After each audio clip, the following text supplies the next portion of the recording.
মিমের জন্য ভাই 5 যদি ঢুকে যায়, জনি প্লাস জি প্লাস কয়টা গার্লফ্রেন্ড 2 মাসে ইনকাম দিয়ে বাইক নিচ্ছ ভাইয়া।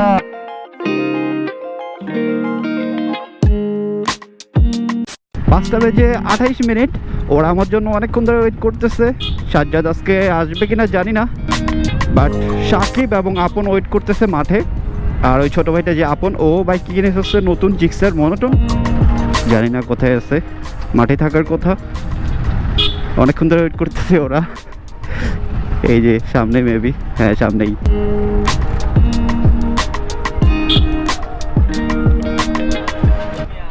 ভাইয়া ভাইয়া লেট হয়ে গেল, সরি। চালু আছে নাকি ক্যামেরা? হ্যাঁ চালু আছে। অনেকদিন পর ইয়ো ইয়ো ছিল। বাম্পারটা লাগামু, ওই কিটটা লাগামু, আর পুরোটা ব্ল্যাক মারমু। এটা পুরোটা ব্ল্যাক, সামনে ব্ল্যাক মারমু। ও আচ্ছা ভাইয়া, 2 মাসে ইনকাম দিয়ে বাইক নিচ্ছ? এই যে হ্যাঁ এই যে দিছে ভাই, আমার ইনবক্সটা জ্বালাপালা করে। না ঠিকই আছে, ফ্রিল্যান্সার তো 40 না 42-এর মতো ছিল আজকেও। বাট যখন সন্ধ্যা হবে, রাত হবে একটু, তখন আবার ঠান্ডা লাগবে। আজকে টাইমিংটা ভালো আছে, আজকে সঠিক সময় বাইরে হয়েছি। ভাইয়া ব্ল্যাক, দুইজনে ব্ল্যাক। দেখেন কত সুন্দর ওয়েদার, কত সুন্দর ভিউ, আর আমরা একবারে পারফেক্ট সময় বের হয়ে গেছি।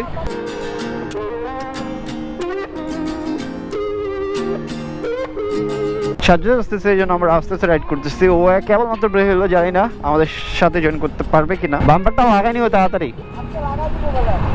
7 দিন ধরে বাইকটা হাতে নেই নাই। এই 7 দিনে কেমন জানি লাগতেছিল, বাট 7 দিন পরে যখন বাইকটা হাতে নিলাম, এখন মুডটা অটোমেটিক চেঞ্জ হয়ে গেল, মানে ভাইবটা পুরাই চেঞ্জ। রেল ব্রিজে কোন দিক দিয়ে ঢুকবো? কোন দিক দিয়ে ঢুকবো?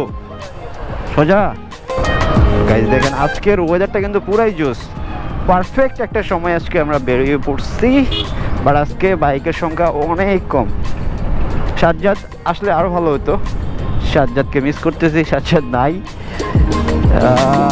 কেয়ার করার। সবাই এখন কাজে বিজি, আমিও তো মধ্যখানে অনেক বিজি ছিলাম।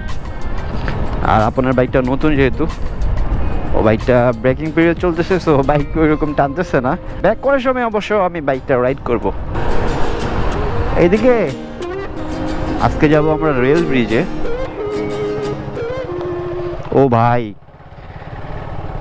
এইসব রাস্তায় বাইক রাইড করলে বাইকের অবস্থা পুরো 12টা বাজে যায়। আরে ভাই এইভাবে তোমাকে কাটবো না তো ভাই, এইভাবে যাই সমান্তরাল হয়ে। বোকা ছেলে, একসাথে যাই, একসাথে সমানে তো যেতে যাচ্ছি। তুমি ভাইয়া টানতেছো, বাচ্চা কাচ্চা ভাইয়া না, সায়েন্স বুঝে না। আচ্ছা আচ্ছা ভাই, ট্রেন আসবে নাকি? ও ভাই ধুলা উঠতেছে প্রচুর। ও মাই গড, 2টা ব্রিজ এখানে পাশাপাশি, 2টা।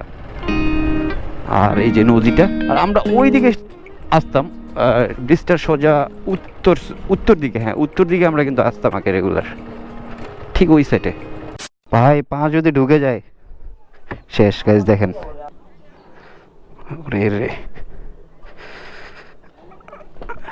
এইরকম একটা ব্রিজের উপর দিয়ে আজকে আমি হাঁটতেছি। নিচে দেখেন, নিচে কিন্তু মানে অনেকটা নিচ, পানি নাই এরকম, বাট ভয় লাগতেছে। ওকে, আর এই পাশে ভিউটা দেখেন, ওয়াও। হেলান দিলে চপ হয়ে যাইতাম একবারে নিচে, কারণ ওই পাশে রেলিংটা আছে, এখানে রেলিংটা নাই, এদিকে আছে রেলিংটা। What a view man, awesome. এটা কিন্তু অনেক পুরনো, ব্রিটিশরা যখন এই ট্রেন চালু করে তখনকার। ভাইয়া, মিয়া ভাইয়া, একটা ফ্যান কমে যাবে আমার। কি মিমের জন্য? মিমের জন্য এই কাজ করতেছো? ভাইয়া মিমের জন্য। নিত্য প্লাস সুমি, এখানে তোমার নাম থাকতে পারতো। আমার নাম রাফান সাকিব। রাফান থাকতে, ওরে রে, এই কাহিনী তাহলে। ভাই রে ভাই, দেখছেন জনি প্লাস জি প্লাস কয়টা গার্লফ্রেন্ড? 1টা 2টা 3টা 4টা 5টা। দুইটা আমি গার্লফ্রেন্ড এগুলো বাকি দুইটা Shakib, S S S. Nabila plus Monalisa, Ruku plus Tisha, ভাই রে ভাই নাইম প্লাস নিশা। এই তাহলে কাহিনী বাঙালির। এই যে দেখেন কমন একটা বিষয়, বাঙালিরা অ্যাজ ইউজুয়াল যেটা করে খুব সুন্দর করে এখানে কিন্তু তাদের প্রেমের যে মানচিত্র সেটা এঁকে ফেলছে।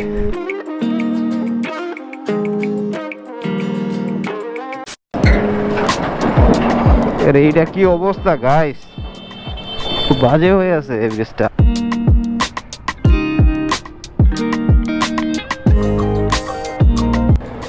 কি একটা অবস্থা দেখছেন, চিকন একটা ব্রিজ, এই ব্রিজ দিয়ে এরকম একটা গাড়ি ঢুকলে অবস্থা খারাপ হয়ে যায়। হ্যাঁ আমি তো মনে করলাম যে পানি টানি মনে হয় পড়তেছে ওই পাশে, পানি তো একবারে কমে গেছে। বাইকটা পাশ দিয়ে নামায় একদম ওইখানে না। তো বললাম তো চলো যাবা, তুই বারবার চালাবে নতুন চালক আবার যাবা না ওইখানে দাঁড়াবা ব্রিজটাতে?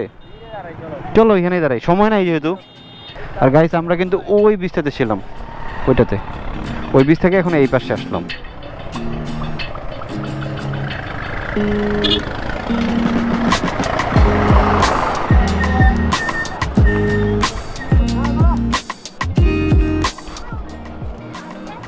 যাওয়ার সময় রাইড দেবো একটু হালকা।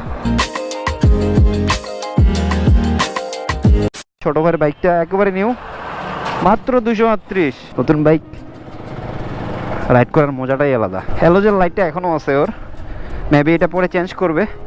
আর জিক্সারের কথা কি বলবো, হাতে নিলেই একেবারে কমফোর্ট। টোটাল কত পড়ছে তোমার যেন বাইকটা? 2,10,000। 2,10,000, বাট আমার জানা মতে প্রাইস আর একটু কম ছিল, জানি না অনলাইন প্রাইস এখন কত। ও আসলে ফুল পেমেন্ট দেয় নাই, কিছু টাকা বাকি রাখছে, এই জন্য হয়তো বেশি রাখছে। বাম্পার সেটা লাগানো নাই,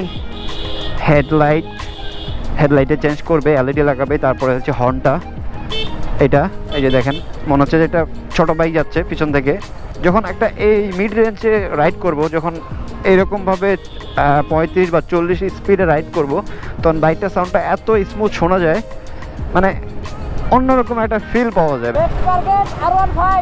নেক্সট টার্গেট R15 ইনশাল্লাহ। হ্যাঁ এমটি নাহলে R15 ইনশাল্লাহ ভাই, ইনশাল্লাহ দোয়া থাকবে তোমার জন্য। সন্ধ্যা হয়ে গেছে অলরেডি, সো আজকে ভিডিওটা শেষ করতে হবে। পরবর্তীতে আবার দেখা হচ্ছে এমন কোনো ভিডিও নিয়ে। সেই পর্যন্ত অবশ্যই আপনারা ভালো থাকবেন, সুস্থ থাকবেন, এবং অবশ্যই আমার ফেসবুক পেজে যারা কানেক্ট আছেন বেশি বেশি লাইক দিবেন, ফলো দিবেন, এবং যারা ইউটিউব চ্যানেলে থাকবেন, মানে ইউটিউব চ্যানেল থেকে যারা ভিডিওটা দেখবেন, অবশ্যই সাবস্ক্রাইব করবেন। সবার সাপোর্ট অনেক বেশি প্রয়োজন। সো সবাই ভালো থাকবেন, সুস্থ থাকবেন, এবং অবশ্যই আবারও বলতেছি সেভ রাইড করবেন। আল্লাহ হাফেজ, টাটা। আল্লাহ হাফেজ ভাইয়া, টাটা। আচ্ছা ওর কাছে একটা রিভিউ নেই যে বাইকটাকে চালায় কেমন লাগতেছে। হ্যাঁ ভাইয়া কেমন লাগতেছে বাইকটা, কেমন লাগতেছে? না ওকে বলতেছি, তারপরেও আর কি এটা রিভিউ।